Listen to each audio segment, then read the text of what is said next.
Vamos a hablar de cannabis medicinal, porque la noticia es que por primera vez un juez autoriza el uso en el caso de un paciente con graves desórdenes neurológicos. Es un juez federal, el de Salta, ni más ni menos. Es interesante también la provincia, Julio Babbio, que dictó un fallo favorable en reclamo de una familia para el cultivo de plantas de distintas cepas, porque eso era lo que necesitaba la familia, para tratar a su hijo de 6 años. Ella dice, tomaba calmantes analgésicos muy fuertes, hasta que encontró el cannabis medicinal, hasta que la familia lo encontró, claro. Y el niño tuvo un cambio brutal de calidad de vida. Ahora sonríe y se puede relacionar con los demás. Tenemos un especialista para hablar, para analizar este caso y otras cuestiones que hacen al cannabis medicinal. Es la doctora Raquel Pairaube, es doctora en medicina, especialista en uso problemático de drogas, con formación en psiquiatría, toxicología, psicoterapia. Bueno, es muy extenso el currículum de la doctora que hoy nos visita. Bienvenida, buen día. Muchísimas gracias. Y en Uruguay también, claro, ha sido asesora supuesto. A propósito de la nueva ley. Exactamente, fui uno de los asesores que participó en la escritura de la ley, ¿no? Fue una experiencia realmente importantísima. Históricamente uno se sentía participando de un momento histórico muy importante, porque en realidad lo que viene sucediendo, toda esta historia de la guerra contra las drogas, donde de manera acrítica y con muy poco rigor científico, todo esto que se dice en general, la mitad es pseudociencia. No hay mucha moral disfrazada de ciencia. Y con el cannabis pasó exactamente eso. A mí me hacía mucha gracia porque mi abuela me decía cuando yo era chica, no hay más cigarrillos para el asma en las droguerías. Fíjate que no había farmacias. Claro. Y yo estudiaba medicina y decía, ¿qué es esto de cigarrillos para el asma? ¿Cigarrillo? Eran los cigarrillos de cannabis. Claro. Cuando la gente me dice la medicina alternativa, el cannabis no es alternativo. Es lo primero que había. Luego de la prohibición, a partir del año 34, se los empieza a retirar de las farmacias y la Big Pharma, la industria farmacéutica, empieza a ganar ese escenario. Pero antes que todo eso estaba el láudano, los derivados del opio, los derivados de la cocaína, de la coca, sí, y la marihuana. Son originalmente medicamentos, cuyo mal uso, igual que las benzodiazepinas, los hipnóticos, también uno puede abusar, y de hecho son de las drogas más abusadas, las de prescripción. Salió ahora en Estados Unidos los opioides, cada vez más gente. Opiáceos de analgesia, sí. Los ansiolíticos, los hipnóticos, también pueden ser abusados. Sin embargo, no se nos ocurre sacarlos de la farmacopea. Al cannabis lo tenemos que poner.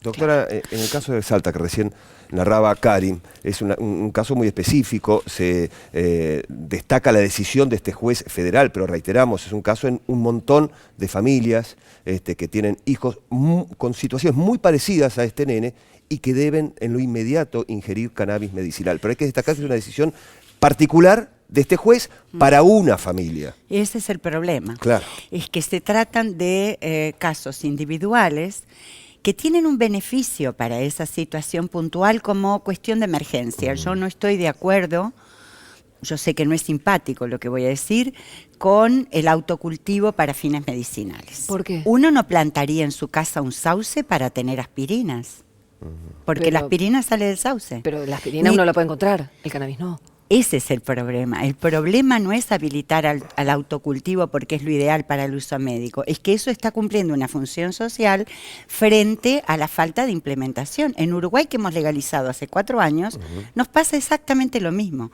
La diferencia es que en Uruguay es legal autocultivar y como la gente no está consiguiendo los medicamentos, autocultiva, se registra, autocultiva y después transforma eso en aceite. Pero no es lo ideal porque no podemos dosificarlo, no está estandarizado, no sabemos si va a haber continuidad en el tratamiento porque cambian las cepas. Pero un aceite hecho de una planta es distinto de un aceite. ¿Cómo se hace el aceite? ¿Cuánto lleva? ¿Es caro? Porque no se habla de esto. Y el se problema, necesita tanto. Primero, no sería tan caro producirlo y en Argentina menos, que tiene 30 laboratorios públicos. Y algunos los he visitado y son de excelente nivel. Claro. Pueden competir con la industria farmacéutica privada. Sin duda alguna. O sea, Argentina tenía las condiciones, y las tiene, ideales para transformarse en un país que su salud pública está abastecida a bajo costo, reduciendo los costos de salud pública, porque son medicaciones bien hechas, más baratas, con más eficacia en muchas situaciones, que generan menos efectos adversos y por lo tanto se necesita menos medicación. Con un medicamento tratamos varias cosas, no se necesita un medicamento para cada síntoma. O sea, hay muchas formas que va a bajar el costo de salud pública por lo menos un 30%. Y Argentina tiene las condiciones, a mí me parecía una oportunidad fantástica que Argentina legalizara. ¿Qué son las farmacéuticas? No, yo creo que es un tema de la falta de formación y de información. Y esto arranca desde las facultades de medicina. Ahí vamos. A ver, ¿por qué funciona el cannabis y los cannabinoides en el cuerpo humano? Porque nosotros somos productores de cannabinoides. Nosotros regulamos la mayor parte de nuestras funciones, desde el momento de la fecundación hasta la muerte, con nuestro propio sistema endocannabinoide.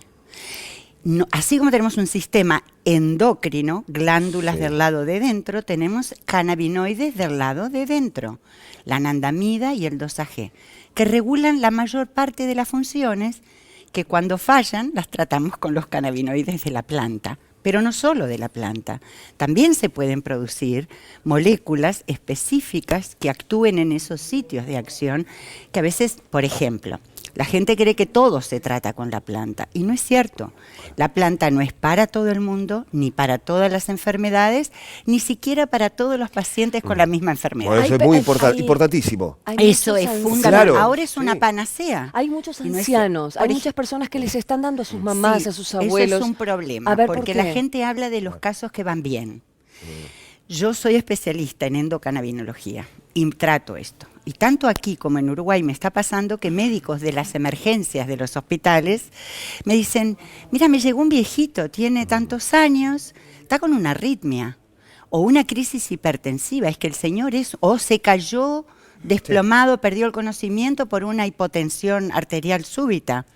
Esos son efectos adversos de las interacciones con los medicamentos del propio terreno del paciente. Por eso de yo lo doy, yo lo administro, lo hago como me parece, o en un claro ejercicio de ley legal de la medicina en el que lo produce y dice tomate 3 gotas, ¿de qué? Prácticamente sin información. ¿De qué? Sin formación Claro. y sin información.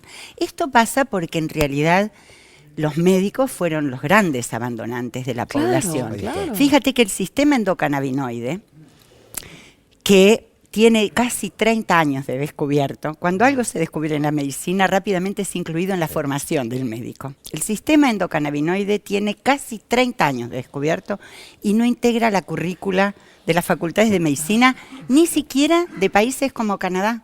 Yo estoy montando en distintos países, ahora vamos a hacerlo en Sudáfrica, en Holanda, formaciones académicas en las universidades para empezarlo a poner en la currícula, como lo hicimos en Uruguay. Bien, bien. Los médicos no creen, y yo les digo, pero es que esto no es una religión para creer o no creer. Esto es ciencia que estuvo en una librería, en una biblioteca que tú no leíste. Bien. Te dieron una biblioteca, pero hay otra biblioteca que se ha venido escribiendo en universidades importantísimas del mundo, Oxford, Aberdeen, Montreal, San Francisco, Jerusalén, Complutense de Madrid, Dresden, las universidades que están creando información, generando conocimiento en cáncer, en enfermedades neurológicas, están también produciendo en cannabinoides. Bien. Esto no está incluido en nuestras currículas y esto hace que los médicos lo vean por la banalización, porque tenemos que ser claros también. Habrá médicos que serán más duros para aprender cosas nuevas o cambiar la lógica. Me dijeron que esto era una droga que mataba y ahora resulta que es un medicamento que cura. Yo puedo comprender eso, pero la polarización de ellos a un conservadurismo acrítico.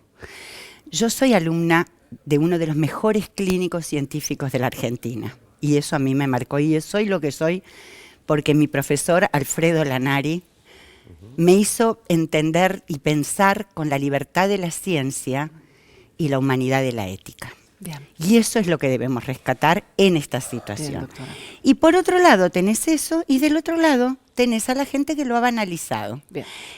La realidad está en el medio y la seguridad también, porque hay muchos viejitos que están teniendo efectos adversos o niñitos que están convulsivando más que antes porque lo que le dieron no era para No ellos era para o ellos. está contaminado con pesticidas. O sea, hagamos las cosas bien Sí. y podemos tener muchos beneficios para mucha gente en sufrimiento. Bien. Doctora, gracias por venir. Ha sido más que clara. A las Raquel órdenes. Peiraúbe, un tema está. pendiente para la legislación argentina que seguramente ella va a trabajar mucho en esto. Estamos ahí, ¿eh?